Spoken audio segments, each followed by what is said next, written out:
Bonjour à tous et bienvenue dans le journal de l'emploi. Salaire égal pour travail égal. Vous l'avez compris, nous allons parler d'égalité salariale et de problèmes entre les salaires des hommes et des femmes. Et pour cela, nous avons le plaisir d'accueillir Cyril Brigou. Bonjour. Bonjour. Vous êtes expert en rémunération et associé au cabinet PeopleBase CBM. CBM pour Compensations and Benefits Management.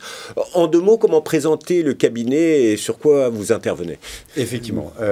Donc je suis associé au sein du cabinet PeopleBase CBM. On est un cabinet de conseil qu'on appelle en rémunération et politique salariale. Donc on aide toutes les entreprises, les organisations au sens large, à travailler sur leur politique, que ça concerne le fixe, les éléments variables, tous les avantages.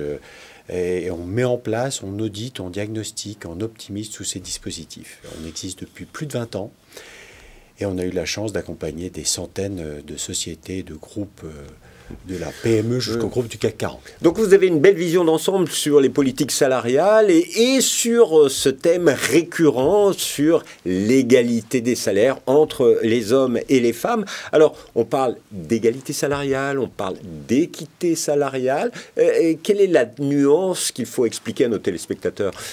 Alors la nuance, tout d'abord dire que ça fait partie effectivement de nos domaines de compétences, puisque les directions des ressources humaines nous sollicitent pour essayer de savoir effectivement s'il y a des problèmes d'iniquité ou d'inégalité dans les rémunérations. Les termes ne sont pas toujours facilement compréhensibles. L'égalité, en fait, on n'en parle pas trop. Parce que l'égalité, c'est tout simplement deux personnes qui ont le même niveau de salaire ou le même niveau de rémunération. Ça, ce n'est pas forcément intéressant. Ce qui est intéressant, c'est de savoir si les deux personnes font la même chose, ont le même niveau d'expertise, d'expérience, d'ancienneté, de responsabilité. Et là, on voit si elles ont le même niveau de salaire, le même niveau de rémunération. Ouais. Et on s'intéresse évidemment à la différence entre les rémunérations des hommes et des femmes à évidemment responsabilité, expérience, expertise similaire. Et on voit qu'il y a toujours évidemment des écarts. Et il y a des écarts parce que vous réalisez chaque année une étude et justement votre étude, qu'est-ce qu'elle fait ressortir cette année? Alors elle fait ressortir, en fait c'est une étude qu'on mène tous les 2 ans, qui s'appuie également, qui vient conforter ou en tous les cas sortir à peu près les mêmes résultats que la grande étude de l'INSEE qui a été réalisée en 2022, qui s'est faite sur un énorme volume de données. Nous, on a réalisé cette étude sur plusieurs centaines d'entreprises en analysant évidemment les rémunérations. Alors, on est globalement raccord avec 2 ans d'écart, puisque notre étude a 2 ans de plus, avec les résultats de l'INSEE. C'est-à-dire qu'il y a 3 niveaux globalement de différence, on va l'appeler comme ça, de salaire entre les hommes et les femmes. Le premier niveau, c'est ce qu'on appelle la différence brute. Là, on est quand même à 23,5%. Alors ça, ce sont toutes données comparables, hommes et femmes. On fait la moyenne et on voit qu'il y a quels que soient les métiers, quel que soit le quels que soient les métiers, surtout quel que soit le temps de travail, quelles que soient les responsabilités, les secteurs, c'est vraiment de manière brute. Donc ce chiffre qui est souvent cité, un peu pour faire le buzz, il n'est pas très intéressant parce qu'il ne révèle pas grand-chose. Mais il montre quand même que les femmes, à un moment donné, ont moins de revenus. De volume de revenus, effectivement, c'est intéressant. Alors le deuxième qui commence à être plus significatif, c'est à temps de travail identique. On dit, ben voilà, on va prendre les hommes et les femmes qui ont le même volume de travail en termes horaires et on va mesurer leur niveau de salaire, de rémunération au sens général et on va voir s'il y a une différence. L'INSEE a sorti 14,9% de différence entre les hommes et les femmes. À temps de travail égal. À temps de travail égal. Et nous, on l'a mesuré 2 années plus tard aux alentours de 13,9%. Donc il y a quand même aux alentours de 14% de différence à temps de travail identique. Cet écart, il s'explique principalement par le fait que les femmes sont titulaires d'emplois qui sont globalement moins bien payés, soit parce qu'elles évoluent dans des secteurs, elles sont plus représentées dans des secteurs qui traditionnellement payent moins. l'aide à la personne, la santé. L'éducation, la santé, effectivement, tous ces métiers dont on a parlé beaucoup pendant la Métiers crise de Covid. première ligne. Mais Exactement, voilà. Mais elles sont surreprésentées, donc elles ont beau avoir tout simplement j'ai envie de dire un temps de travail identique. Elles sont titulaires en plus grand nombre, aux alentours de entre 60 et 80% selon les métiers dont on a parlé. Et donc elles sont sur des métiers moins rémunérés. Exactement, moins rémunérés.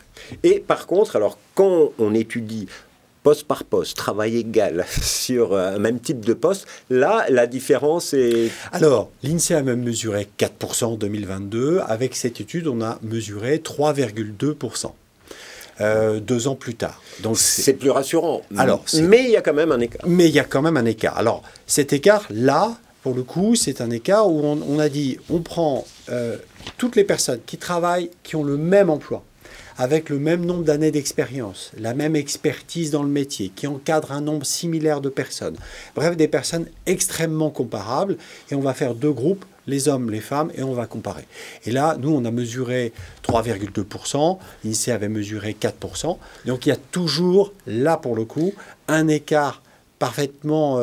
j'ai envie de dire injustifiable, entre guillemets, d'iniquité, de différence liée au sexe. Mais qui est dû à quoi? Qui est dû à quoi cet écart? C'est l'histoire. C'est l'histoire. C'est le machisme naturel de l'entreprise. Alors, derrière le mot histoire, je mets tout ça. Effectivement, c'est des mauvaises habitudes, des mauvaises pratiques, du mauvais management. Il y a eu beaucoup de lois qui se sont succédées, de directives, pour essayer d'améliorer cet écart de rémunération. Nous, on constate que, au travers des missions que l'on fait, on existe depuis bientôt 25 ans, et on constate qu'il y a quand même un gros effort de la part des sociétés pour régler cet écart de rémunération. La situation n'est absolument pas la même qu'il y a 20 ans.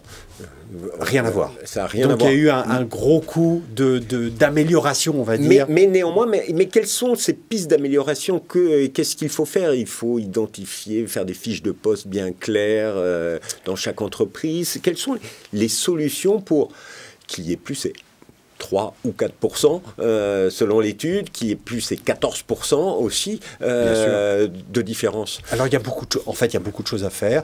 Ça serait difficile de les résumer en quelques mots. Il y a une histoire d'abord de culture, c'est-à-dire d'état d'esprit, où globalement, si on veut que le problème soit réglé, qu'il y ait une équité parfaite, soit dit en passant, l'équité parfaite n'existe pas, elle est quasiment impossible à prouver.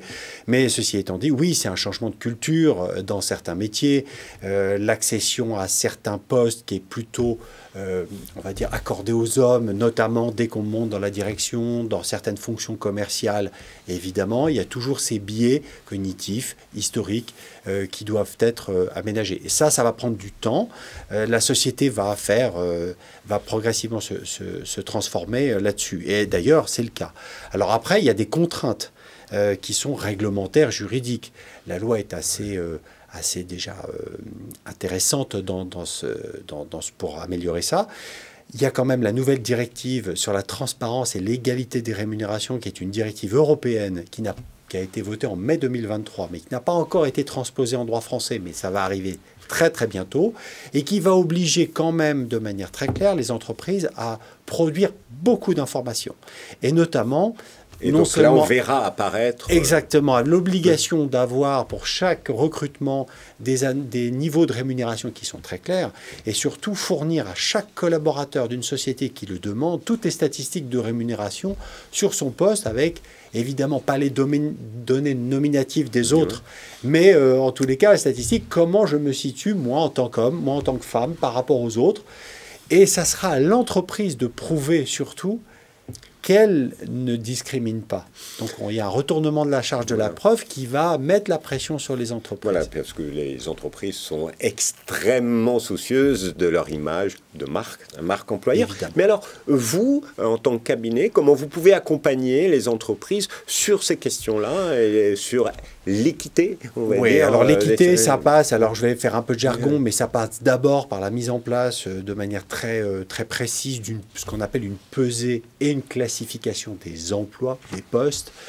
Derrière l'élaboration d'une grille interne des salaires, donc ça, ce sont des choses très techniques à mettre en place, mais qui sont pour nous indispensables pour toute stratégie politique de rémunération digne de ce nom, parce qu'on sait que ce qu'on appelle l'équité interne est la chose qui est la plus sensible pour l'ensemble des collaborateurs. C'est celle qui a un impact, quand elle est mauvaise, le plus négatif pour l'ensemble des salariés, bien devant les notions de benchmark vis-à-vis de l'extérieur. Et pourtant, les entreprises nous sollicitent beaucoup pour des benchmarks externes. C'est-à-dire, je me compare comment je suis payé par rapport à mes concurrents, par rapport au marché. Et on s'est aperçu que ça avait des effets délétères bien plus importants de ne pas respecter une équité interne. Alors, quand on a fait une bonne pesée classique et qu'on a construit une grille des salaires qui indique globalement pour chaque emploi, en fonction de l'expérience, de l'expertise, du nombre de personnes encadrées, où on doit se situer en termes de salaire, on donne à la direction des ressources humaines et aux salariés un guide très clair sur où je dois me trouver. Et c'est un très très bon outil, on va dire indispensable pour les RH pour gérer leur politique de salaire et pour les salariés pour être, j'ai envie de dire, pour avoir accès à la transparence des salaires dans l'organisation. Voilà, donc les choses évoluent doucement. Est-ce que vous êtes confiant dans une évolution plus rapide, parce que quand même les aspirations des hommes et des femmes aujourd'hui et des jeunes générations sont plus fortes sur ces questions d'égalité. Je suis confiant pour plein de raisons. Effectivement, vous l'avez cité, parce que d'abord, il y a une jeune génération qui pousse très très fort, les mentalités évoluent, le monde va très très vite là-dessus, et cette pression, elle fait que de toute façon, les entreprises n'ont plus le choix raisonnablement, si elles veulent travailler leur marque employeur, ne serait-ce que d'être en conformité avec la loi, faire ce travail-là, en tous les cas, sérieux. De toute façon, elles vont avoir des obligations très fortes, encore plus fortes, pour respecter cette obligation. Nous, on croit beaucoup à la notion de marché et de transparence. Les marchés peuvent être un peu, quand on appelle le marché, c'est les pratiques diffusées de manière transparente. Et plus c'est transparent, plus vous avez de la pression qui vient naturellement du marché. Quand vous recrutez, quand vous avez les données qui se passent, très très vite, tout se sait dans les rémunérations. Donc plus vous êtes transparent, plus cette histoire d'iniquité va se régler très rapidement. Merci beaucoup Cyril Brégoux. Mesdames, vous l'avez compris, les choses avancent dans les années qui viennent. Alors si vous voulez en savoir plus sur le cabinet CBM, vous pouvez aller sur www.people-base-cbm.com et on se dit à bientôt pour un nouveau journal. Au revoir.